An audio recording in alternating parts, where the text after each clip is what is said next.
Hi friends, welcome to Rupavathi Tamil audio novels. நாம இன்னைக்கு கேட்டுட்டு இருக்க கதையின் தலைப்பு இணை சேருமோ இதயம். ஆசிரியர் ரூபாவதி. வாங்க கதைக்குள்ள போகலாம். போறதுக்கு முன்னால ஒரு முக்கியமான விஷயம், இது வரைக்கும் நம்ம சேனலை சப்ஸ்கிரைப் பண்ணலனா சப்ஸ்கிரைப் பண்ணிக்கோங்க. பக்கத்துல இருக்க பெல் ஐகானையும் தட்டி விடுங்க. அப்போதான் நாங்க போடுற வீடியோஸ் உங்களுக்கு நோட்டிபிகேஷனா வரும். நம்ம கதை பிடிச்சிருந்தா லைக் பண்ணுங்க, ஷேர் பண்ணுங்க, கமெண்ட் பண்ணுங்க, மறக்காம சப்ஸ்கிரைப் பண்ணுங்க. வாங்க கதைக்குள்ள போகலாம். இதயம் 10. அவன் பேசிவிட்டு சென்று அரை மணி நேரம் கடந்த பிறகும் அழுதபடி இருந்த தர்ஷினியை பார்த்த ஆதர்ஷனுக்கும் உள்ளுக்குள் வலிக்கத்தான் செய்தது. அவளுக்கு தன் மீதான காதல் எந்த அளவுக்கு மனதில் வியாபித்திருக்கிறது என்பதை நேற்றைய சம்பவம் அவனுக்கு நன்றாகவே உணர்த்தி இருந்தது. அவனுக்கு அவள் காதல் புரிந்தது. சொல்ல போனால் அவளால் தான் காதலிக்கப்படுகிறோம் என்ற உணர்வையே அவன் வெகுவாக ரசித்தான். அவளை அவனுக்கு பிடிக்கும், அவள் காதலும் பிடித்துதான் இருந்தது. ஆனால் அவனுக்கு அவள் மீது காதல் இருக்கிறதா என்று அவனுள் தேடி பார்க்க மட்டும் அவன் தயாராக இல்லை. அப்படி தேடினால் அதற்கு என்ன பதில் கிடைக்கும் என்பது அவனுக்கு நன்றாக தெரியும். அந்த பதிலில் அவனுக்கு உடன்பாடு இல்லை என்பதால் தர்ஷினியை தன்னை விட்டு தள்ளி வைப்பதுதான் சரி என்ற முடிவிற்கு வந்துவிட்டான். நேராக தர்ஷினியிடம் சென்றவன், டைம் ஆச்சு, கிளம்பு, வீட்டர் வந்துட்டு இருக்காரு என்றான் இறுகிய குரலில். முகத்தை மூடி அழுது கொண்டிருந்தவள் திடீரென்று கேட்ட அவன் குரலில் அதிர்ந்து எழுந்தவள் அவன் முகத்தை நிமிர்ந்து பார்த்தாள். நீங்க உங்க நான் தன்வி என்று பேச்சை மறந்த குழந்தை போல அவள் வார்த்தைகளுக்காக தத்தளிக்க, போதும் என்பது போல் அவள் முன் கையை காட்டியவன், இங்க எதுவும் பேச வேண்டாம், கிளம்பு என்றவன் அந்த அறையை விட்டு வெளியே செல்ல கண்களை துடைத்துக் கொண்டு எழுந்த தர்ஷினி நேராக குளியல் அறைக்கு சென்றாள். பயணத்தின் போதும் சரி, விமானத்திலும் சரி, ஆதர்ஷ் அவளிடம் ஒரு வார்த்தை கூட பேசவில்லை. அவன் ஏதாவது திட்டி இருந்தால் கூட அவளுக்கு இந்த அளவுக்கு பதட்டமாக இருந்திருக்காது. உண்மை தெரிந்த பிறகு அவன் காட்டும் இந்த அமைதி அவளை ரொம்பவே பயமுறுத்தியது. அதீஷன் தன்விக்கு இங்கு நடந்ததை சொல்லலாம் என்றால் ஆதர்ஷ் அவள் அருகிலேயே இருக்க அவளால் எதுவும் செய்ய முடியாது போனது. விமான நிலையத்தில் இருந்து வெளியே வந்த தர்ஷினி அவள் உடைமைகளை எடுத்துக்கொண்டு திரும்பி ஆதர்ஷனின் முகம் பார்க்க, அவனோ, உன்னோட லக்கேஜ் எல்லாம் ஏன் கார்ல வை என்றான் அழுத்தமான குரலில். எதுக்கு என்றவள், பரவாயில்ல, நான் டாக்ஸில வீட்டுக்கு போயிடுவேன் என்றாள். நான் உன்னை டிராப் பண்ண கூப்பிடல, நீ இப்போ உன்னோட வீட்டுக்கு இல்ல, என்னோட வீட்டுக்கு வர என்றான் உத்தரவாக. எதுக்கு நாங்க வரணும் என்றால் பதட்டமாக. காரணம் சொன்னாதான் வருவியா? தன்வி உன்னை இங்க வர சொல்லி கூப்பிட்டப்போ காரணம் கேட்டியா நீ? இல்லல்ல, அதே மாதிரி இப்பவும் எதுவும் பேசாம வா என்று 2 அடி எடுத்து வைத்தவன் நின்று திரும்பி வந்து அவள் கையில் இருந்த கைபேசியை பிடுங்கிக் கொண்டான். தர்ஷன், என்ன பண்றீங்க நீங்க? எதுக்கு என்னோட போனை பிடுங்குனீங்க என்றவளை அழுத்தமாக பார்த்தவன், ஏன் யாருக்கும் ஏதாவது இன்ஃபர்மேஷன் பாஸ் பண்ணணுமா என்று கோபமாக கேட்க அவள் என்ன செய்வது என்று தெரியாமல் கைகளை பிசைந்தபடி, இல்லையே, அப்படி ஒன்னும் இல்ல என்றாள். அப்ப ஓகே, கால் எதுவும் வந்தா அப்ப நான் போனை தரேன், ஏன் முன்னாடியே பேசு, அதுவரை இது என்கிட்டயே இருக்கட்டும் என்றவன் அவன் சட்டை பைக்குள் அவள் கைபேசியை போட்டுக்கொண்டவன் அவள் கையை பிடித்து கிட்டத்தட்ட அவளை இழுத்து கொண்டு சென்றான். போச்சு, இவருக்கு எல்லா உண்மையும் தெரிஞ்சு போச்சுன்னு இப்ப நான் தன்விக்கு எப்படி சொல்வேன் என்று வாய்க்குள் முணுமுணுக்க ஆதர்ஷ் அவளை வெடுக்கென்று திரும்பி பார்க்க வாயை இறுக்கி மூடிக்கொண்டாள். கார் ஆதர்ஷ் வீட்டு வாசலில் நின்றது. ஆதர்ஷன் தர்ஷினியை திரும்பி பார்த்தவன், உள்ள வந்து யார்கிட்டயும் எதுவும் பேசக்கூடாது, அமைதியா இருக்கணும், புரியுதா என்று கேட்க, திருவிழாவில் காணாமல் போன குழந்தை போல திருதிருவென விழித்தவள் என்றால் குரலே வெளியே வராமல். அவர்கள் இருவரும் உள்ளே நுழையும் நேரம் ஹாலில் அமர்ந்து தன் லேப்டாப்பில் எதையோ தீவிரமாக பார்த்து கொண்டிருந்தான் அதீஷன். யாரோ வரும் சத்தம் கேட்டு திரும்பி பார்த்த அதீஷன், டேய் வந்துட்டியா, வா வா என்றபடி ஆதர்ஷ் அருகில் சென்றவன், பீட்டர் கால் பண்ணாரு, போன வேலை செம சக்சஸ் போல என்றபடியே அவனை அணைத்து கொள்ள ஆதர்ஷ் அவனுக்கு எந்த பதிலும் சொல்லாமல் அமைதியாக நின்றான். அதை கவனிக்காத அதீஷன் திரும்பி தர்ஷினியை பார்த்து, இந்த ப்ராஜெக்ட் இவ்ளோ சீக்கிரம் அப்ரூவல் ஆனதுக்கு நீங்களும் பெரிய காரணம் தர்ஷினி, தேங்க்யூ என்றவன் அதோடு நிறுத்தி இருக்கலாம். விதி யாரை விட்டது? நான் என் ஃப்ரெண்ட் அஜய்க்கு தான் தேங்க்ஸ் சொல்லணும் என்றவனை இப்போது கூர்மையாக பார்த்த ஆதர்ஷ், எதுக்கு அஜய்க்கு தேங்க்ஸ் சொல்லணும் என்று கேட்டான் புருவம் உயர்த்தி. பின்ன அவன்தானே தர்ஷினியை இந்த ஜாப்க்கு ரெக்கமெண்ட் பண்ணது என்றவனை ஆதர்ஷ் புருவம் சுருக்கி அழுத்தமாக பார்க்க தர்ஷினியோ மனதில், ஐயோ அதி போதும், இதோட நிறுத்துங்க, ரீல் அந்து போச்சு என்று மைண்ட் வாய்ஸில் புலம்ப, பாவம் அதீஷனுக்கு அது கேட்கவில்லை. ஆதர்ஷனும், அப்ப வினிய ரெக்கமெண்ட் பண்ணது அஜய் தான், அஜய் சொல்லிதான் வினி பத்தி உனக்கு தெரியும் இல்ல என்று கேட்க அதீஷனும், ஆமா, இல்லாட்டி எனக்கு எப்படி இவங்கள தெரியும் என்றவன் கன்னத்தில் ஓங்கி ஒன்று வைத்தான் ஆதர்ஷ். அதீஷன் அடி வாங்கியதை பார்த்த தர்ஷினி உடல் நடுங்கிக் கொண்டு நிற்க, அதீஷன் கண்களை சிமிட்டி சிமிட்டி ஆதர்ஷனை பார்த்தவன் திரும்பி தர்ஷினியை பார்த்து லேசாக தலையை உயர்த்தி என்ன என்பது போல் கேட்க அவள் பாவமாக அவனை பார்த்தபடி நின்றாள். ஓகே, இவனுக்கு மேட்டர் தெரிஞ்சு போச்சு என்று புரிந்து கொண்ட அதீஷன் விழியை மட்டும் உயர்த்தி ஆதர்ஷனை பார்க்க அவனோ இவனை பொசுக்கும் பார்வை பார்த்தபடி, உன் அருமை பொண்டாட்டிய கூப்பிடு என்றான். டே, அவ பாவோண்டா, அவளை டென்ஷன் பண்ணாத என்று சொல்ல அடுத்த நொடி தன்வி என்று கத்தினான் ஆதர்ஷ். ரூமில் இருந்த தன்வியோ எதுவும் தெரியாமல் ஆது வந்துட்டார் போல என்றபடி சிரித்த முகமாக வர தர்ஷினி அதீஷனை பார்த்து, 2 பேரும் அமைதியா அங்க போய் உட்காருங்க, அவ முன்னாடி எதுவும் பேசுறது சிக்னல் கொடுக்கறது கூடாது என்றான் அழுத்தமாக. ஹாய் ஆது, வந்துட்டீங்களா? எங்க என்னோட சாக்லேட் என்றபடி அவள் அருகில் வந்தாள். உனக்கு சாக்லேட் வேணும்னா ஓ புருஷனை கேட்டா கிலோ கணக்குல வாங்கி தர போறான், ஏன் என்கிட்ட கேட்டுட்டு இருக்க தன்வி என்றவனின் குரலில் இருந்த வேறுபாட்டை முதலில் உணராத தன்வி, எனக்கும் அவருக்கும் தான் பேச்சுவார்த்தையே இல்லையே, அப்புறம் நான் எப்படி அவர்கிட்ட கேட்பேன் என்க அதீஷன் மானசீகமாக தலையில் அடித்துக் கொண்டவன், இவ வேற ஷோவே முடிஞ்ச அப்புறம் வந்து இன்ட்ரோ கொடுத்துட்டு இருக்கா என்று மெதுவாக முணுமுணுக்க தர்ஷினி அதீஷன் தோளில் தன் விரல் கொண்டு சுரண்டினாள். அதில் அவளிடம் திரும்பிய அதீஷன், என்னத்துக்கு இப்ப எலி மாதிரி சுரண்டிட்டு இருக்கீங்க என்று கேட்க தர்ஷினியோ, இல்ல அவர் இருக்க கோவத்துல தன்விய எதுவும் அடிச்சிட மாட்டார் இல்ல என்று பதட்டமாக கேட்டாள்.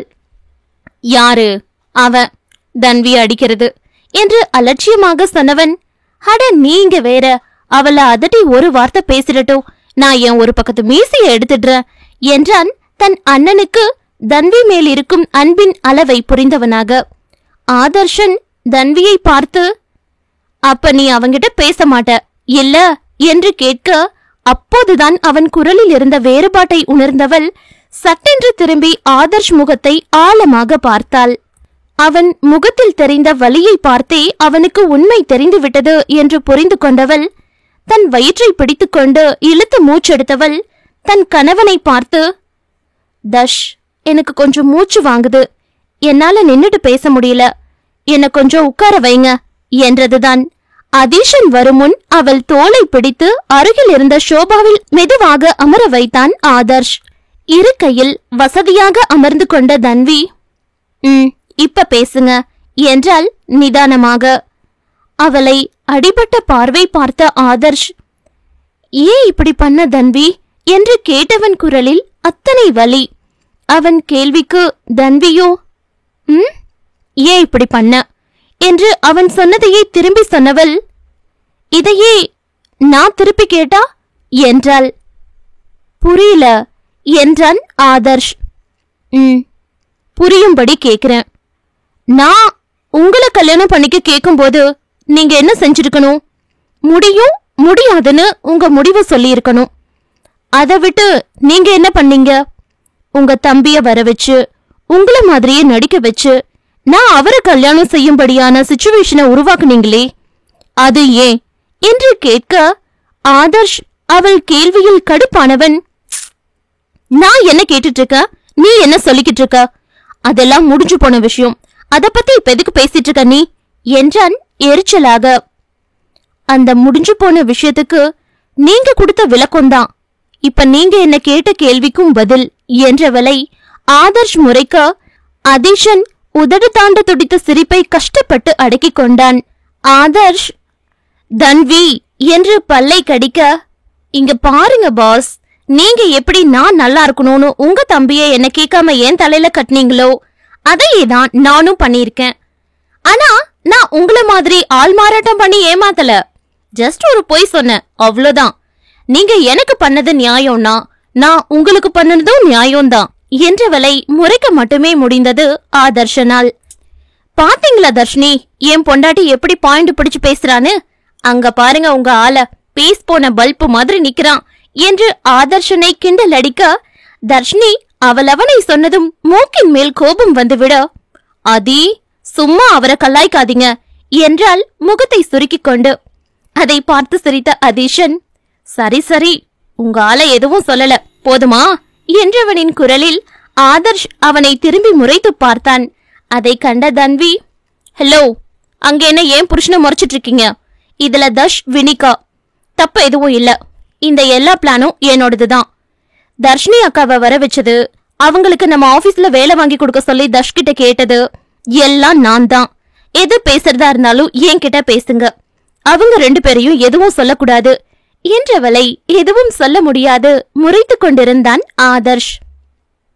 ஏன் தன்வி இப்படிலாம் பண்ற, எனக்கு வலிக்குது பாப்பா என்றவனின் வேதனை குரல் அங்கிருந்த 3 பேரையும் பாதிக்க, தன்வி கண்களை மூடி திறந்தவள், சாரி யாதோ, எனக்கு வேற வழி தெரியல, நீங்க இப்படி இருக்கும்போது நான் மட்டும் எப்படி தர்ஷ் கூட சந்தோஷமா வாழ முடியும்னு நினைக்கிறீங்க? உங்களுக்கு என் மேல இருக்க அன்பு அக்கறையும் எனக்கு உங்க மேல இருக்காதா என்றவள் கண்களில் கண்ணீர் பெருக்கெடுக்க, அதிக உணர்ச்சி மிகுதியில் அவளுக்கு மூச்சு வாங்க ஆரம்பித்தது. தன்வி என்று ஓடி வந்த அதீஷன் அவளை அணைத்துக் கொள்ள, ஆதர்ஷ் அவளை கண்ணீரோடு பார்த்து கொண்டிருந்தான். அவளை தன் தோளோடு அணைத்துக் கொண்ட அதீஷன், போதும்டி, உனக்கு மூச்சு வாங்குது, மத்தத நாளைக்கு பேசிக்கலாம் என்ற கணவனை பார்த்து இல்லை என்பது போல் தலையாட்டினாள். இல்ல தர்ஷ், எனக்கு இன்னைக்கு ஒரு முடிவு தெரிஞ்சாகணும் என்றவள், ஆது எம் மேல சத்தியம் பண்ணி சொல்லுங்க உங்களுக்கு வினி அக்காவை பிடிக்கலன்னு என்றவள் தொடர்ந்து, அப்படி மட்டும் நீங்க சொல்லிட்டா நான் இதோட எல்லாத்தையும் நிறுத்திடுறேன். என்ன ஒரு அப்பாவி பொண்ண கல்யாண ஆசை காட்டி இவ்ளோ தூரம் கூட்டிட்டு வந்து ஏமாத்தின குற்ற உணர்ச்சியும் பாவமும் எனக்கும் என் பிள்ளைக்குமே வரும், அவ்வளவுதானே, பரவாயில்ல, அது எங்க தலைவிதின்னு நினைச்சுக்கிறேன். தர்ஷினியையும் இங்கிருந்து அனுப்பிடுறேன், நீங்க சத்தியம் பண்ணுங்க என்று பிடிவாதமாக சொன்னவளை பார்க்க பார்க்க ஆதர்ஷனின் இரத்த அழுத்தம் ஏகத்துக்கும் எகிரியது. சத்தியம் பண்ணுங்க ஆது என்று அவள் அவனை நச்சரிக்க, அவனால் எப்படி சத்தியம் செய்ய இயலும், அவனுக்கு தன் தர்ஷினியை பிடிக்குமே, அப்படி இருக்க எப்படி துணிந்து தன்வி மேல் பொய் சத்தியம் செய்ய முடியும் அவனால்? அதனால் அவன் அமைதியாக நிற்க, தன்வியோ விடாமல் அவனை சத்தியம் செய்ய சொல்லி கேட்டுக்கொண்டே இருந்தாள். இதற்கு மேல் பொறுமையாக இருந்தால் தன் மனதில் இருப்பது வெளியே தெரிந்துவிடும் என்று பயந்த ஆதர்ஷ் நேராக போய் தர்ஷினி முன்னால் நின்று, உனக்கு என்ன பிடிக்கும் இல்ல வினி என்று கேட்டான். அவள் அதற்கு ஆமாம் என்று தலையாட்டினாள். எனக்காக எதுவும் செய்வியா என்று அடுத்த கேள்வி கேட்க, தர்ஷினிக்கு புரிந்துவிட்டது அவன் என்ன கேட்கப் போகிறான் என்று. அவனை நிமிர்ந்து பார்த்து விரக்தியாக சிரித்தவள், என்ன கேட்டாலும் செய்வேன் என்றவளை கலங்கிய கண்களோடு பார்த்த ஆதர்ஷ், என்ன மறந்துடு, இனிமே என்ன லவ் பண்ணாத, என்னை விட்டு விலகிப்போ என்று சொல்ல, ஆது என்று தன்வியும், தர்ஷா என்ன இது என்று அதீஷனும் கத்த, அவர்களை நோக்கி கை காட்டி பேச வேண்டாம் என்று நிறுத்தியவன், இது எங்க 2 பேருக்கும் இடையில நடக்கிற விஷயம், இதுல நீங்க தலையிட வேண்டாம் என்றான் முடிவாக. தர்ஷினியை பார்த்தவன், சொல்லு வினி, நான் கேட்டதை செய்வியா என்று கேட்க, கண்ணீர் கோர்த்து கொண்ட விழிகளை அவனுக்கு காட்டாமல் தலையை குனிந்து கொண்டவள், அதுதான் உங்களுக்கு நிம்மதியையும் சந்தோஷத்தையும் தரும்னா அதை நான் செய்வேன். இந்த ப்ராஜெக்ட் முடிஞ்சதும் இங்க இருந்து போயிடுவேன். அதுக்கு பிறகு உங்க கண் பார்வைக்குள்ள கூட வரமாட்டேன் என்றவளின் குரல் கரகரக்க அவள் மனவலி அவள் குரலில் அப்பட்டமாக தெரிந்தது.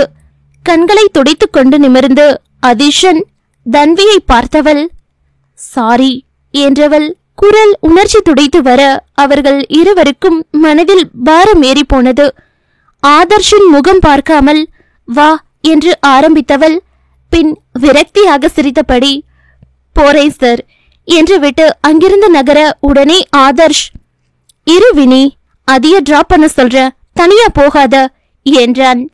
அதற்கு தர்ஷினி அவனை திரும்பி வெற்று பார்வை பார்த்தவள் இனி எப்பவும் தனியாதான் சார் இருக்க போறேன், பழகிக்கிறேன் என்றவள் அங்கிருந்து செல்ல அவளின் வார்த்தையின் உள்ளர்த்தம் ஆதர்ஷனை உயிரோடு வதைத்தது. ஆலன் விட்டு சென்ற போது உணராத வலியை தர்ஷினியின் ஒற்றை வார்த்தையில் உணர்ந்தான் ஆதர்ஷ்.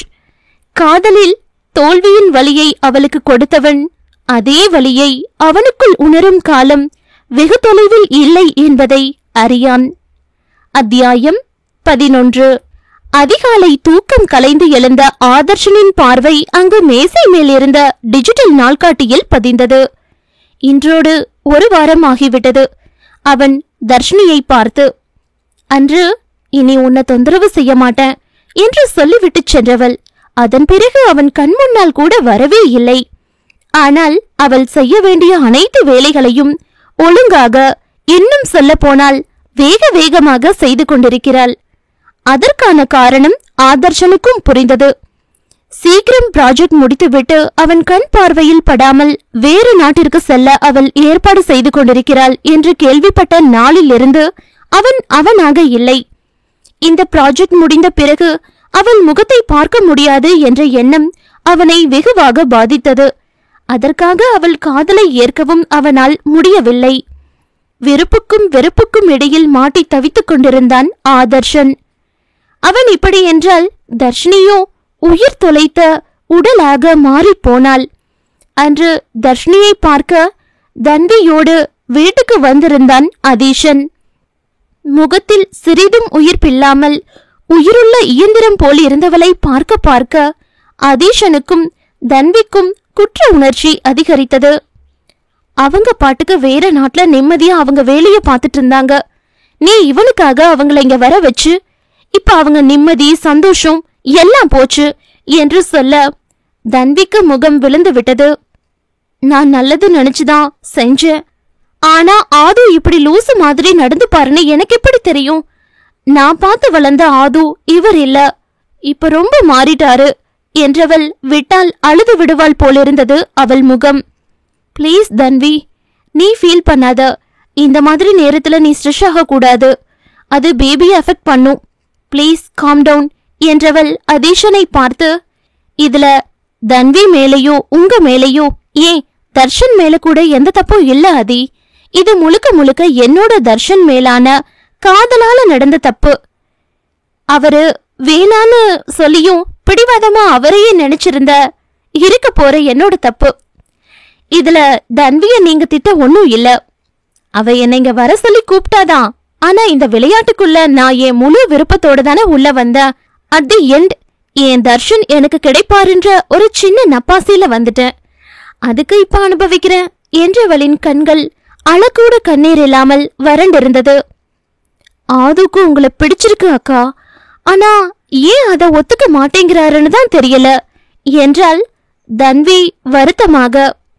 எஸ் தர்ஷினி, அவனுக்கு உங்களை பிடிச்சிருக்கு. சொல்ல போனா அவனுக்கும் உங்க மேல ஃபீலிங்ஸ் இருக்குன்னு தான் எனக்கு தோணுது. இந்த 1 வாரமா அவன் அவனாவே இல்ல, எதையோ பறிகொடுத்த மாதிரி தான் சுத்திட்டு இருக்கான். ஆலன் அவனை விட்டு போன சமயம் கூட அவன் இப்படி உடைஞ்சு போகல. ஆனா இப்ப மனசளவுல அவன் ரொம்ப உடைஞ்சு போயிருக்கான். அதுக்கு காரணம் நீங்க தான் என்றவன் தொடர்ந்து. அவனுக்கும் அவனோட மாற்றம் எல்லாம் நல்லா புரியுது. ஆனா ஏன் அதை வெளிப்படையா ஒத்துக்க மாட்டேங்கிறான்னு தான் புரியல. அவனோட அந்த முடிவுக்கு பின்னாடி ஏதோ பெரிய காரணம் இருக்கு. அவன் அதை வெளியே சொல்ல தயங்குறான் என்றவனின் யோசனை எங்கோ செல்ல தன்வி தன் கணவன் முகத்தையே பார்த்து கொண்டிருந்தாள். ஏன் ஆது இப்படி செய்யறாரு? இதுக்கு பின்னாடி என்ன காரணம் இருக்கும்னு நீங்க நினைக்கிறீங்க தர்ஷ் என்று கேட்க, தன்வியையும் தர்ஷினியையும் மாறி மாறி பார்த்தவன், எனக்கு ஒரு கெஸ் இருக்கு, அது மட்டும் சரியா இருந்தா என்றவன் முக மாற்றத்தை பார்த்த தன்வி அவன் தோளில் கை வைத்து அழுத்த, அதில் உணர்வுக்கு வந்தவன் தர்ஷினியை பார்த்து, நீங்க கவலைப்படாம இருங்க, நாங்க எங்களால முடிஞ்சதை பண்றோம், நம்பிக்கையோடு இருங்க என்றவன் சற்று பொறுத்து, அவன் இல்லாட்டி என்ன, உங்க அழகுக்கும் நல்ல குணத்துக்கும் உங்களுக்கு இதை விட நல்ல வாழ்க்கை அமையும் என்றவனை வலியோடு ஏறிட்டு பார்த்த தர்ஷினி, நான் அன்னைக்கு சொன்னதுதான் ஆதி, நான் வாழ தர்ஷனோட ஞாபகங்கள் மட்டும் போதும் எனக்கு என்றவளிடம் அவன் ஏதோ சொல்ல வர, போதும் என்பது போல கை காட்டியவள், நான் நல்லா இருக்கேன் ஆதி, நீங்க 2 பேரும் தேவையில்லாம என்னை பத்தி யோசிக்காதீங்க என்றவள் மெல்லிய குரலில், இந்த கோபத்தை அவர் மேல காட்டாதீங்க, நீங்க தன்வி அமிர்தா அம்மா 3 பேருந்தான் அவர் உலகமே, நீங்க அவரை வெறுத்தா அவரால் தாங்க முடியாது என்றால் வேண்டுதலாக, இப்போது அவனுக்காக யோசிக்கும் இந்த பைத்தியக்கார பெண்ணை என்ன சொல்வது என்று தெரியாமல் இருவரும் அங்கிருந்து கிளம்பின. காரில் அமைதியாக வந்த கணவனை பார்த்த தன்வி, ஆது தர்ஷினிய வேணான்னு சொல்ல என்ன காரணம் இருக்கும்னு நீங்க யோசிக்கிறீங்க என்று கேட்க, அவன் அவளை திரும்பி பார்த்தவன் எதுவும் பேசாமல் மீண்டும் காரை ஓட்ட, தன்விக்கு புரிந்துவிட்டது அவன் என்ன நினைக்கிறான் என்று. இத பத்தி என்னால அவர்கிட்ட பேச முடியாது, நீங்க பேசி பாருங்க என்றவளை பார்த்தவனுக்குத்தான் சொல்லாமலேயே தன் எண்ணத்தை புரிந்து கொண்ட தன்னவளின் புரிதலில் உள்ளுக்குள் கர்வம் கொண்டவன் என்றபடி கண்களை மூடி திறந்தான். ஒருவேளை அப்படி இருந்தா கூட தர்ஷினி அக்கா அவரை வெறுக்க மாட்டாங்க தர்ஷ், எனக்கு தெரியும்டி, இன்ஃபேக்ட் இது தர்ஷனுக்கு தெரியும், அதான் அவங்கள விட்டு விலகி போறான் என்றவன் ஆதர்ஷனிடம் இதை பற்றி பேச வேண்டும் என்று முடிவெடுத்தான். அன்று ஒரு வியாபார ரீதியான பார்ட்டி இருக்க அதீஷனோடு தயாரானாள் தன்வி. தன் சூழ் கொண்ட வயிற்றில் புடவை கட்ட முடியாமல் தவித்தவள் தன் மகவின் வளர்ச்சியில் மேடிற்றிருந்த வயிற்றை தொட்டு பார்க்க அவளின் இதழ்களில் கீற்று போல் குறுநகை தோன்றியது.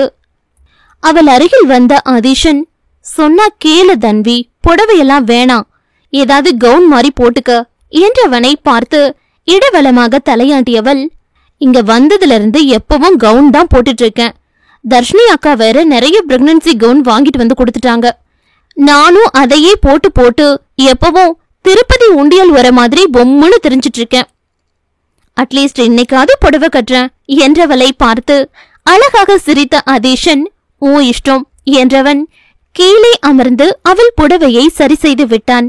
புடவை கட்டி முடித்தவள், எப்படி இருக்க என்று ஆர்வமாக கேட்க, அவளை மேலிருந்து கீழ் உற்று பார்த்தவன், செம அழகா இருக்கடி, முன்னையும் நீ அழகுதான், ஆனா இப்ப என்னமோ ஒரு மாதிரி செம அழகா இருக்க, சிம்பிளா சொல்லணும்னா ட்வைன் என்றவன் அவள் நெற்றியில் முத்தம் பதிக்க அவள் கன்னத்தில் வெட்கத்தின் செழுமை சிவப்பாக மின்னியது. அவனை தன்னோடு சேர்த்து இறுக்கி கட்டிக்கொண்ட தன்வி, இதே மாதிரி எப்பவும் நம்ம 2 பேரும் சந்தோஷமா இருக்கணும் தர்ஷ் என்றவளின் குரல் உணர்ச்சி மிகுதியில் கரகரக்க அவள் தலையை தன் நெஞ்சோடு அழுத்திக் கொண்ட அதீஷன், நம்ம புள்ள பிறந்து அதுங்களுக்கு கல்யாணம் ஆகி பேரம் பேத்தி எடுக்கிற வர இப்ப மாதிரியே உன்னை நான் காதலிச்சுட்டே இருப்பேன்டி என்றவனை அவன் மார்பில் சாய்ந்தபடி நிமிர்ந்து பார்த்தவள், அப்ப பேரம் பேத்தி வந்த பிறகு என்ன லவ் பண்ண மாட்டீங்களா என்று செல்லமாக சினுங்க சத்தம் போட்டு சிரித்த அதீஷன், நான் சாகிற வர உன்னை லவ் பண்ண வேண்டி போதுமா என்று சொல்ல பட்டென்று அவன் வாயிலேயே ஒரு அடியை போட்டாள் தன்வி. என்ன பேச்சு இது, அபசகுணமா என்று கண்கள் கலங்கியபடி முறைத்து கொண்டிருந்தவளை மீண்டும் இழுத்து தன் நெஞ்சோடு சேர்த்து கொண்டவன், உண்மைதான், நான் இருக்க வர உனக்கு ஒன்னும் ஆக விடமாட்டேன், நீ போன பிறகு நானும் இருக்க மாட்டேன் என்றவனின் காதலின் ஆழத்தை நினைத்தவளுக்கு கண்கள் கலங்கி போனது. நான் போன பிறவில ரொம்ப புண்ணிய பண்ணிருக்கேன் தர்ஷ், அதான் கடவுள் எனக்கு உங்களை கொடுத்திருக்காரு, எனக்கு மாதிரியே அந்த கடவுள் மனசு வச்சு ஆதுவையும் தர்ஷினி அக்காவையும் சேர்த்து வச்சுட்டாருன்னா எனக்கு போதும், அதுக்கு பிறகு நான் கடவுள்கிட்ட ஒண்ணுமே கேட்க மாட்டேன் என்றவளை தன்னிலிருந்து பிரித்தவன், நீ ஆசைப்பட்டது நடக்குண்டி, கண்டிப்பா அவங்க கல்யாணம் பண்ணி சந்தோஷமா வாழ்றத நம்ம பாப்போம் என்று எதையோ யோசித்தவன், நீ நினைச்சா அதை செய்ய முடியும் தன்வி. நீ தர்ஷன் கிட்ட ஒரு சத்தியம் வாங்கியிருக்கல, அத வச்சு நீ அவனை தர்ஷனிய மேரேஜ் பண்ணிக்க சொல்லலாம் இல்ல என்றவனை பார்த்து இல்லை என்பது போல தலையாட்டியவள், அது தப்பு தர்ஷ். அப்படி செஞ்சா அது நான் தர்ஷினி அக்கா காதல அசிங்கப்படுத்தின மாதிரி ஆகிடும். எப்பவும் நான் அந்த தப்ப செய்ய மாட்டேன் என்றவளை மெச்சும் பார்வை பார்த்த அதீஷன் மனதிலும் அதே எண்ணம்தான் இருந்தது. இன்னைக்கு பார்ட்டிக்கு தர்ஷினி அக்கா வருவாங்கல்ல என்று கேட்டால் தன்வி கணவன் முகம் பார்த்து, நான் நேர்ல போய் கூப்பிட்டு வந்திருக்கேன், கண்டிப்பா வருவாங்கன்னு தான் நினைக்கிறேன், நீ வா கீழே போலாம் என்றவன் தன்வியோடு கீழே வர அங்கு ஏற்கனவே தயாராகி அமர்ந்திருந்தான் ஆதர்ஷ். அன்றைய நிகழ்வுக்கு பிறகு தன்வி ஆதர்ஷனுடன் பேசுவதை தவிர்த்தாள். அவள் பேசாமல் இருப்பது அவனுக்கு எவ்வளவு பெரிய வலியை கொடுக்கும் என்று தெரிந்தே அந்த வலியை அவனுக்கு கொடுக்க நினைத்தவள் அறியவில்லை. அவன் அதைவிட பெரிய வலியை கடந்த ஒரு வார காலமாக அனுபவித்துக் கொண்டிருக்கிறான் என்று. ஆம், தன்வி கடந்த ஒரு வாரமாக தன்னோடு பேசவில்லை என்பதை கூட உணர முடியாத அளவுக்கு தர்ஷினியின் நினைவிலேயே மூழ்கி போயிருந்தான் என்பது அவன் உள்ளம் மட்டுமே அறிந்த உண்மை. டேய், நீ ரெடியா, போலாமா என்று கேட்ட அதீஷனுக்கு தலையை மட்டும் ஆட்டி போகலாம் என்றவன் அமைதியாக செல்ல அதீஷன் தன்வி இருவரும் அவனை பார்க்கவே கஷ்டமாக இருந்தது. ஏன் இவன் இப்படி பண்றான்? இங்க இவன் முகத்தை பார்க்கவே முடியல, அங்க தர்ஷினி முகத்தை பார்க்க சகிக்கல. இவனும் கஷ்டப்பட்டு அவங்களையும் கஷ்டப்படுத்தி நம்மளையும் சேர்த்து வாட்டி எடுக்கிறான் என்று அதீஷன் கோபத்தில் கொதிக்க தன்வி என்று இழுத்து பெருமூச்சு விட்டவள், இவரை வர வர புரிஞ்சுக்கவே முடியல தர்ஷ். ஆனா மனசுல எதையோ வச்சுட்டு தான் இவர் இப்படி எல்லாம் நடந்துக்கிறாரு. நீங்க முதல்ல அவர்கிட்ட பேசுங்க, அதுக்கு பிறகு என்ன பண்றதுன்னு பார்க்கலாம். இப்ப வாங்க போலாம், ஆது வெயிட் பண்றாரு என்றவளை அழைத்து கொண்டு சென்றான் அதீஷன். பார்ட்டிக்கு வந்ததும் எதையோ பறிகொடுத்தது போல் அமர்ந்திருந்தான் ஆதர்ஷ். இவனை என்ன பண்றதுனே தெரியலடி. எல்லாரும் என்கிட்ட வந்து வாட் ஹேப்பன் டு தர்ஷன், அவர் ஏன் ஒரு மாதிரி இருக்காருன்னு துக்கம் விசாரிக்கிற மாதிரி கேட்டுட்டே இருக்காங்க என்று எரிச்சலாக சொல்ல, பிளீஸ் தர்ஷ், அவர் நிலைமை சரியில்லை, விடுங்க என்றவள் திரும்பி பார்க்க அங்கு தர்ஷினி வந்து கொண்டிருந்தாள். தர்ஷ், வினியக்கா வராங்க என்று சொல்ல திரும்பி தர்ஷினியை பார்த்தவனுக்கு தர்ஷன் மேல் குறைந்திருந்த கோபம் மீண்டும் துளிர்விட்டது. எப்படி சிரிச்சுட்டு சந்தோஷமா இருந்தாங்க, ஒரே வார்த்தையில அவங்க சிரிப்ப கொன்னுட்டானே இந்த லூசு பைய என்று பொரிய தன்விக்குத்தான் அவனை அடக்கி தர்ஷினி இருக்கும் பக்கம் அழைத்து போவது பெரும்பாடாகி போனது. தர்ஷினி அந்த இடத்தில் காலடி எடுத்து வைத்த அடுத்த நொடி ஆதர்ஷனுக்கு உடல் சிலிர்த்து அடங்கியது. சட்டென திரும்பி பார்த்தவனின் விழிகளில் தன்வி மற்றும் அதீஷனோடு பேசிக் கொண்டிருந்த தர்ஷினி தெரிந்தாள். அதுவரை வெயிலில் வறண்டிருந்த பாலை நிலம் போல் இருந்தவன் மனதிற்குள் ஆகாய கங்கையாக இறங்கி வந்தாள் பெண்ணவள். ஒரு வாரம் அவளை பார்க்காமல் தவித்து கிடந்தவனுக்கு அவளை பார்த்த கணம் அவளை ஏன் பார்த்தோம் என்றுதான் தோன்றியது. கண்கள் இரண்டு, உடல் மெலிந்து உயிரற்ற கூடு போல் பார்க்கவே பாவமாக இருந்தவளை பார்த்தவனுக்கு அவனையும் மீறி கண்கள் கலங்கிவிட நெஞ்சம் அடைத்து கொண்டது. என்னாச்சு இவளுக்கு? ஒழுங்கா சாப்பிடுறது தூங்குறது இல்லையா? ரொம்ப இளைச்ச மாதிரி இருக்காளே, ஒருவேளை உடம்புக்கு எதுவும் முடியலையா என்று அவளை பார்த்த ஒரு நொடியில் 1000 எண்ணங்கள் அவன் மனதில் தறிக்கெட்டு ஓடியது. உடனே அதீஷனை கைபேசியில் அழைத்தான். திரையில் ஆதர்ஷன் என்னை பார்த்ததும் நான் உள்ள போறேன் என்று தர்ஷினி விலகி செல்ல அழைப்பை ஏற்று காதில் வைத்த அதி, சொல்லு என்றான் கடுப்பாக. டேய், வினி ஏன் பார்க்க ஒரு மாதிரி இருக்கா? அவளுக்கு உடம்புக்கு எதுவும் சரியில்லையா? பார்க்க ரொம்ப இளைச்சு போயிருக்கா? சரியா சாப்பிடுறாளா இல்லையா என்று அடுக்கடுக்காக கேள்விகளை கேட்க அதீஷன் பெருமூச்சு விட்டபடி, நீ செஞ்ச வேலைக்கு அவங்க இப்படி இல்லாம வேற எப்படி இருப்பாங்கன்னு எதிர்பார்க்கிற என்றவன் தொடர்ந்து, அவங்கள சொல்றியே, நீ ஓ முகத்தை கண்ணாடியில பார்த்து எத்தனை நாள் ஆகுது? முதல்ல போய் உன்னை பாரு, அவங்க ஏன் இப்படி இருக்காங்கன்ற காரணம் உனக்கு தன்னால புரியும் என்றவன் அழைப்பை துண்டித்தான். ஆதர்ஷனுக்கு தர்ஷினியின் நிலையை நினைத்து உள்ளுக்குள் பதைபதைத்தது. இவளை இப்படியே விட்டா அவ வாழ்க்கையே நாசமா போயிடும். என்னால மாறிப்போன அவ வாழ்க்கைய நான் தான் சரி பண்ணணும் என்று முடிவெடுத்தவன் அதற்கான வேலைகளில் முழு மூச்சாக இறங்கினான். இதயம் 12. அன்றைய பார்ட்டி முடிந்து அனைவரும் கிளம்பி செல்ல ஆதர்ஷன் அதீஷனின் கையை பிடித்து தன் பக்கம் இழுத்தவன், டே அதி, வினி கிளம்புறா பாரு, அவளை நம்ம கூட வர சொல்லு, வீட்ல டிராப் பண்ணிட்டு போலாம், நைட்ல தனியா எல்லாம் போக வேண்டாம் என்றவனை புருவம் உயர்த்தி முறைத்தான் அதீஷன். டே, உனக்கு வேணும்னா நீயே போய் கூப்பிடு, சும்மா என்ன தூது போக சொல்லாத என கடுப்பாக சொல்ல ஆதர்ஷ் பதிலுக்கு அவனை முறைத்தவன், டேய் என்று பல்லை கடிக்க, ஐயோ தஷ், பிளீஸ் வந்த இடத்துல உங்க சண்டைய ஆரம்பிக்காதீங்க என்று அவன் தோளை பிடித்து இழுத்த தன்வி, இவருக்காக இல்ல, இந்த டைம்ல தர்ஷினி அக்கா தனியா போறது நல்லதில்ல, அதனால நானே போய் கூப்பிடுறேன் என்று ஆதர்ஷனை பார்க்காமல் பேசிவிட்டு தர்ஷினியிடம் சென்றாள். அக்கா வாங்க, நாங்க உங்களை டிராப் பண்றோம் என்று சொல்ல தர்ஷினி இடவலமாக தலையாட்டியவள், இட்ஸ் ஓகே தன்வி, நான் கேப் புக் பண்ணி போயிடுவேன் என்றாள் தர்ஷினி. அதெல்லாம் முடியாதுக்கா, லேட் நைட் ஆகிடுச்சான், நீங்க தனியா போக வேண்டாமா, அவளை கூப்பிடு, நம்ம டிராப் பண்ணிட்டு போகலான்னு சொல்லி அனுப்பிச்சாரு நம்ம பாஸ் என்று ஏற்ற இறக்கமாக சொல்ல தர்ஷினி அவள் பேசியதை கேட்டு விரக்தியாக சிரித்தவள், பரவாயில்ல தன்வி, நானே போயிடுவேன், நீங்க கிளம்புங்க என்றாள். அக்கா ப்ளீஸ், தேவையில்லாம எதுவும் யோசிக்காதீங்க, இது ஜஸ்ட் ஒரு ஹெல்ப், அவ்வளவுதான், வாங்க என்றவள் தர்ஷினியின் பதிலை எதிர்பார்க்காமல் அவள் கையை பிடித்து இழுத்து சென்றாள். காரில் முன் இருக்கையில் ஆதர்ஷ் அதீஷன் அமர்ந்திருக்க, பின் இருக்கையில் தன்வியோடு அமர்ந்திருந்தாள் தர்ஷினி. அதீஷன் காரை ஓட்ட அவன் அருகில் இருந்த ஆதர்ஷின் பார்வை முழுவதும் ரிவ்யூ மிரர் வழியே தெரிந்த தர்ஷினியின் கண்களில்தான் பதிந்திருந்தது. அவர்கள் புறப்பட்ட நொடி முதல் இந்த நொடி வரை ஒருமுறையாவது அவள் தன்னை பார்க்க மாட்டாளா என்ற எதிர்பார்ப்போடு அமர்ந்திருந்தவனுக்கு அவளின் பாராமுகம் அதிக வலியை கொடுத்தது. நிமிந்து பாக்கறாளா பாரு, ஒரு வாரமா இவ முகத்தை பார்க்காம எனக்கு என்னமோ மாதிரி இருக்கு, ஒரு வேலையும் ஒழுங்கா செய்ய முடியாம கஷ்டப்பட்டுட்டு இருக்கேன், ஆனா இவ என்னடானா என் முகத்தை கூட நிமிந்து பார்க்கல என்று உள்ளுக்குள் பொறும.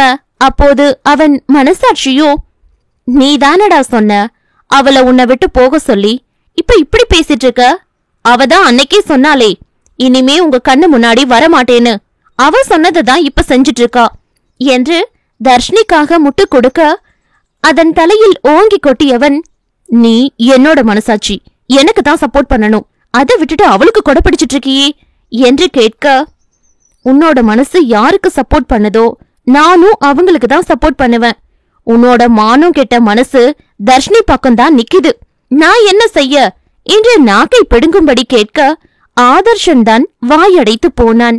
அவள் மேல் எந்த உணர்வும் இல்லை என்று மற்றவர்களிடம் பொய் சொல்லலாம், ஆனால் அவனுள் இருக்கும் மனசாட்சியிடம் பொய்யுரைக்க முடியாதே, அதற்கு நன்கு தெரியுமே அவன் மனதில் என்ன இருக்கிறது என்று.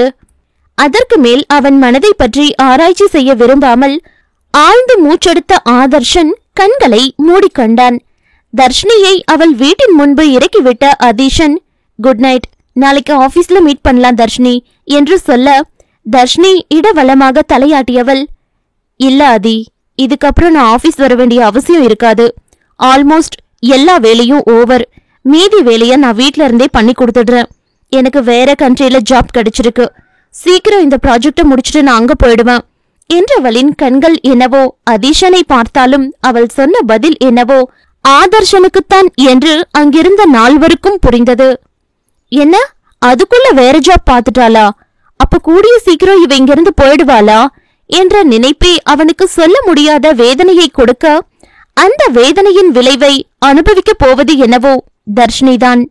அவள் போகிறாள் என்ற செய்தியை கேட்டவன் அவசரத்தில் தர்ஷினியை உயிரோடு மறிக்க செய்யும் ஒரு செயலை துணிந்து செய்திருந்தான். அதன் பலனாக ஒரு நாள் அவன் கண்ணீர் விட்டு கதறி அழப்போகிறான் என்பதை அறியாமல். இரவு முழுவதும் உறங்காமல் தர்ஷினியை பற்றியே யோசித்துக் கொண்டிருந்தவனுக்கு குற்ற உணர்வு மேலோங்கி இருந்தது. என்னாலதான் அவ வாழ்க்கை இப்படி ஆகிடுச்சு, நான் மட்டும் அவ வாழ்க்கையில வராம போயிருந்தா இந்நேரம் யாரையாவது மேரேஜ் பண்ணி அவ சந்தோஷமா இருந்திருப்பா, இப்ப என்னால அவ வாழ்க்கை இப்படி தனிமையில இருக்கு என்று புலம்பியவனுக்கு எப்படியாவது அவளின் இந்த தனிமை வாழ்க்கைக்கு முற்றுப்புள்ளி வைக்க வேண்டும் என்று தோன்ற அவள் மனதில் அடிமர வேர்போல் அவன் ஊடுருவி இருப்பதை அறியாமல் யோசிக்காமல் ஒரு முடிவை எடுத்து அதற்கான வேலையிலும் இறங்கிவிட்டிருந்தான். அடுத்த 2 நாட்கள் அமைதியாக கழிந்தது. அன்று இரவு முழுவதும் உறங்காமல் விழித்து கிடந்த தர்ஷினி அவளையும் அறியாமல் விடியும் தருவாயில்தான் உறங்கியிருந்தாள். காலை 7 மணி போல் கண் விழித்தவள் அவள் அலைபேசியை எடுத்து பார்க்க அதில் ஆதர்ஷனிடமிருந்து பல அழைப்புகள் வந்திருப்பதாக காட்டியது. இவர் ஏன் கால் பண்ணியிருக்காரு என்று யோசித்தவள், இப்ப என்ன பண்றது, திருப்பி கூப்பிடலாமா வேண்டாமா என்று யோசித்துக் கொண்டிருக்கும் போதே மீண்டும் அவனிடமிருந்து அழைப்பு வந்தது. ஒரு கணம் அழைப்பை ஏற்பதா இல்லையா என்று யோசித்தவள் விரல் அனிச்சையாய் அவன் அழைப்பை ஏற்று காதில் வைத்தது. குட் மார்னிங் வினி என்று உற்சாகமாக வந்த ஆதர்ஷனின் குரலில் இவளின் உள்ளத்தின் உறுதி உருக ஆரம்பித்தது. வினி, வினி லைன்ல இருக்கியா என்று அவன் கேள்வியில் சட்டென தெளிந்தவள் என்றால் சத்தமே வெளியில் வராமல். வினி, நான் உன்கிட்ட கொஞ்சம் பேசணும் என்றான் அமைதியான குரலில். என்றால் அவள் மீண்டும். பிளீஸ் வினி, சொல்லி என்னை இம்சம் பண்ணாத, வாய திறந்து பேசு என்றான் கெஞ்சலாக. அதற்கு மேல் அவளாலும் அவள் உறுதியை இறுக்கி பிடிக்க முடியாமல் போக, சொல்லுங்க சார் என்றால் மெல்லிய குரலில். ஏனோ அவனின் மனம் அவளின் தர்ஷன் என்ற அழைப்புக்காக ஏங்கியது. தர்ஷன்னு கூப்பிடு வினி என்று தன்னை மறந்து கேட்டே விட்டான் ஆதர்ஷ். அவன் சொன்னதை கேட்டு ஒரு கணம் திகைத்தாள். என்றால் இங்கு ஆதர்ஷனோ நான் ஏன் அப்படி கேட்டேன் என்று தன்னைத்தானே திட்டிக் கொண்டான். இருவரும் சில நொடிகள் அமைதியாக இருக்க, சொல்லுங்க தர்ஷன் என்று அந்த அமைதிக்கு முற்றுப்புள்ளி வைத்தாள் தர்ஷினி. அவளின் தர்ஷன் என்ற அழைப்பில் மனம் குளிர்ந்தவன், இல்ல வினி, இது போன்ல பேசுற விஷயம் இல்ல, நம்ம நேர்ல பார்த்து பேசணும் என்றான் ஆதர்ஷ். நேர்ல மீட் பண்ற அளவுக்கு என்ன விஷயம், ப்ராஜெக்ட்ல எதுவும் ப்ராப்ளமா என்று கேட்டாள் தர்ஷினி. இது ப்ராஜெக்ட் பத்தி இல்ல வினி, இது நம்ம பத்தி, நம்ம வாழ்க்கைய பத்தி என்றவன் ஒரு கணம் நிறுத்தி, ஓ வாழ்க்கைய பத்தி, ஓ பர்சனல் பத்தி பேசுற உரிமை எனக்கு இருக்குல்ல வினி என்று அவன் தயங்கி தயங்கி உள்ளே சென்ற குரலில் கேட்க அவள் தவித்து போனாள். உங்களை தவிர அந்த உரிமை வேற யாருக்கும் இல்ல தர்ஷன் என்றால் கலங்கிய கண்களை துடைத்துக் கொண்டே. அவளின் வார்த்தையில் மனம் நிறைந்த ஆதர்ஷ், ஓகே வினி, ஈவினிங் உனக்கு எங்க வரணும்னு மெசேஜ் பண்ற, டைம்க்கு வந்துடு என்க. தர்ஷினியும் சரி என்றாள். ஆதர்ஷ் பேசிய கொஞ்ச நேரத்தில் தன்வி தர்ஷினியை அழைத்திருந்தாள். எப்படி இருக்கீங்கக்கா என்று கேட்க தன்வியின் அன்பில் மனம் நெகிழ்ந்தவள், நான் நல்லாதான் தன்வி இருக்கேன், நீதான் என்ன நினைச்சு ரொம்ப ஸ்ட்ரெஸ் ஆகிற, இந்த மாதிரி நேரத்துல நீ ரொம்ப சந்தோஷமா அமைதியா இருக்கணும், அதை விட்டுட்டு எப்பவும் என்ன பத்தியே யோசிச்சுட்டு இருக்காத என்று அக்கறையோடு கோபித்து கொண்டாள். அதை கேட்ட தன்வி, எப்படி அக்கா நான் சந்தோஷமா இருக்க முடியும், சும்மா இருந்த உங்களை இங்க வர வச்சு தேவையில்லாம உங்க மனசை காயப்படுத்திட்டேன் என்று வருந்தியவள், எல்லாம் இந்த ஆதுவால வந்தது என்று அவனை கண்டபடி வார்த்தையால் வறுத்தெடுக்க அவன் மேல் தீர காதல் கொண்ட மங்கையவளுக்கு கண்கள் கலங்கிவிட்டது. பிளீஸ்டா அவரை திட்டாத, இதுல அவர் மேல எந்த தப்பும் இல்ல, அவரு ஒன்னும் என்ன லவ் பண்ணி ஏமாத்தலையே, அவரு முதல்ல இருந்தே என்ன பிடிக்கலன்னு தானே சொன்னாரு, நான் தான் அவர் சொன்னதை கேட்காம இப்படி என்றவளுக்கு காதல் வலியில் நெஞ்சம் விம்மியது. அவருக்கு உங்களை பிடிக்காதுன்னு யாரு சொன்னா, அதெல்லாம் அவருக்கு உங்களை ரொம்ப பிடிக்கும், ஆனா ஏன் வெளிப்படையா சொல்ல மாட்டேன்னு அடம் பிடிச்சிட்டு இருக்காருன்னு தான் புரியல என்று இழுத்து பெருமூச்சு விட்டவள், ஒரு நாள் அவர் மனசு அவருக்கு புரியும், அப்ப எல்லா தடையும் உடைச்சிட்டு உங்ககிட்ட பேசுவாரு பாருங்க என்று தன்வி சொன்ன போதுதான் தர்ஷினிக்கு ஆதர்ஷ் அழைத்தது நினைவுக்கு வந்தது. தன்வி கொஞ்ச நேரம் முன்னதான் தர்ஷன் எனக்கு கால் பண்ணியிருந்தாரு என்றாள். அப்படியா என்று புருவம் சுருக்கிய தன்வி, என்னவா அவருக்கு என்று கேட்க தர்ஷினி அவன் சொன்னதை அப்படியே தன்வியிடம் சொன்னாள். தர்ஷினி சொன்னதை கேட்டு யோசனையில் சுருங்கி விரிந்த தன்வியின் முகத்தில் சட்டென சுவிட்ச் போட்டது போல் பிரகாசமாக, வினிகா நான் சொன்னது நடந்துடும் போல இருக்கே என்றால் உற்சாகமாக. என்ன சொல்ற தன்வி, என்ன நடக்கும்னு சொல்ற என்று கேட்டாள் தர்ஷினி புரியாமல். ஐயோ மக்கு அக்கா, இவ்ளோ நாள் இல்லாம இப்ப எதுக்கு ஆது உங்களை பார்த்து பேசணும்னு சொல்லணும்? அதுவும் உங்க வாழ்க்கை பத்தி பேசணும்னு சொல்லியிருக்காரு. அப்ப என்ன அர்த்தம்? அவரு மனசுல இருக்கிறத உங்ககிட்ட சொல்ல போறாருன்னு தானே அர்த்தம் என்றால் குதூகலமாக. என்ன சொல்ற நீ? நிஜமா அப்படி இருக்குமா என்று கேட்ட தர்ஷினியின் குரலில் அத்தனை எதிர்பார்ப்பு. பின்ன போன கொஞ்ச நாளா நாங்களும் அவரை பார்த்துட்டு தானே இருக்கோம். அவரு அவராவே இல்ல. எப்ப பாரு எதையும் யோசிச்சுட்டே இருப்பாரு. சரியா சாப்பிடுறதில்ல, தூங்குறதில்ல. ரொம்ப ஒரு மாதிரி ஆகிட்டாரு. இன்னும் சொல்ல போனா நான் இத்தனை நாளா அவர்கிட்ட பேசாம இருக்கேன்னு உணராத அளவுக்கு அவரு தன்னை தொலைச்சிட்டு சுத்திட்டு இருக்காரு என்ற தன்வியின் குரலிலேயே தெரிந்தது அவளின் வருத்தம். தன்வி, அவரு வேணும்னு எல்லாம் உன்னை கவனிக்காம இல்ல என்று அவள் தொடங்கும் போதே, பிளீஸ்கா, எனக்கு விளக்கம் எல்லாம் தேவையில்ல. என்னால ஆதுவ புரிஞ்சுக்க முடியுது. நானும் தஷ் வந்த பிறகு ரொம்ப மாறி இருக்கேன். சோ எனக்கு நீங்க ஆறுதல் சொல்ல வேண்டிய அவசியம் இல்ல. இன்ஃபேக்ட் எனக்கு இதுல சந்தோஷம்தான். பிகாஸ் அவரையே மறக்கிற அளவுக்கு அவர் மனசுல நீங்க இருக்கீங்க. அதுவே போதும் எனக்கு என்றவள் தொடர்ந்து, இன்னைக்கு போகும்போது அழகா ட்ரெஸ் பண்ணிட்டு போங்க. ஆது உங்களை பார்த்த உடனேயே கவுந்துடணும். 2 பேரும் பேசி முடிச்சிட்டு சொல்லுங்க. பெரியவங்க நாங்க நல்ல நாள் பார்த்து உங்களுக்கு மேரேஜ் பண்ணி வைக்கிறோம் என்று சொல்லி சிரிக்க, தர்ஷினியோ தன்வி சொன்னது போல் நடந்தால் எப்படி இருக்கும் என்று நினைத்து பார்க்க, அந்த நினைப்பே அவளுக்கு அத்தனை மகிழ்ச்சியை கொடுத்தது. கா, வினிகா என்று தன்வி கத்திய கத்தில் கற்பனையிலிருந்து வெளியே வந்த தர்ஷினி, சொல்லு தன்வி என்றால் தடுமாறிய குரலில். என்னக்கா, கற்பனை உலகத்துக்கு போயிட்டீங்க போல என்று அவளை கிண்டல் செய்தவள், சரிக்கா, ஈவினிங் போயிட்டு வந்த பிறகு எனக்கு என்ன நடந்துச்சுன்னு சொல்லுங்க. நான் தஷ்கிட்டையும் அமிர்தாமா கிட்டையும் சொல்லி அடுத்தடுத்த வேலையை பார்க்கணும் என்று அழைப்பை துண்டித்தவள் அறியவில்லை அடுத்து நடக்க போவதை. தர்ஷினி அவளிடம் கேட்க போகும் வரத்தால் அவளின் வாழ்க்கையே அடியோடு மாறிவிடும் என்று தெரிந்தும் அவளால் தர்ஷினிக்கு அந்த வரத்தை தர முடியுமா? அதற்கு ஆதர்ஷன் சம்மதிப்பானா? இனி நடக்க போகும் அனைத்தும் விதியின் வழிப்படிதான். மதியம் போல் தர்ஷினியை அழைத்திருந்த ஆதர்ஷன் ஒரு ஹோட்டலின் பெயரை சொல்லி அங்கு அவளை மாலை 4 மணிக்கு வர சொல்லியிருந்தான். தர்ஷினியும் தன்வி சொன்னது போல ஆதர்ஷ் தன் காதலை ஏற்றுக்கொண்டால் எப்படி இருக்கும் என்று யோசித்து உள்ளுக்குள் பூரித்து போனவள் என்றும் இல்லாத அளவுக்கு பார்த்து பார்த்து தன்னை அலங்கரித்துக் கொண்டிருந்தாள். ஆதர்ஷ் சொன்ன நேரத்திற்கு அந்த ஹோட்டலுக்கு வந்திறங்கியவளை பார்த்த ஆதர்ஷின் கண்கள் அவளை பார்த்தபடி அப்படியே இமைக்காமல் நின்று போனது.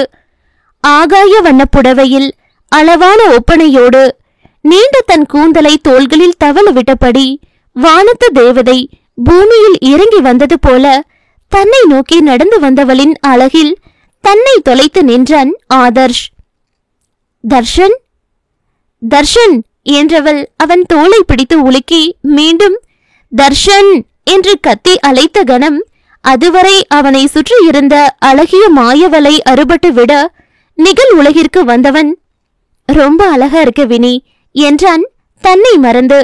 அவன் தன்னை ரசிக்கிறான் என்பதை அவன் கண்களை பார்த்தே புரிந்து கொண்டவள் அவன் வாய் வார்த்தையிலும் அதை கேட்ட பிறகு வெட்கத்திலும் முகம் சிவந்து தலையை குனிந்து கொண்டாள். வெட்கத்தில் சிவந்துவிட்ட அவள் முகத்தை ஒரு கணம் ரசித்து பார்த்தவனின் மனதில் அவளின் கன்னத்தின் சிவப்பை ஸ்பரிசித்து பார்க்க வேண்டும் என்று ஆவல் எழ மெல்ல அவளை நோக்கி தன் கையை உயர்த்திய நேரம் அவனின் எண்ணம் போகும் திசை உணர்ந்த தர்ஷினி தர்ஷன் என்று அழுத்தமாக அவன் பெயரை சொல்லி அழைக்க, அப்போதுதான் தான் என்ன செய்ய இருந்தோம் என்ற உணர்வே ஆதர்ஷனுக்கு வந்து சட்டென தன் கையை இறுக்கிக் கொண்டவன், சாரி வினி என்றவனுக்கு தான் எடுத்திருக்கும் முடிவை நினைத்து நெஞ்சம் நடுங்கியது.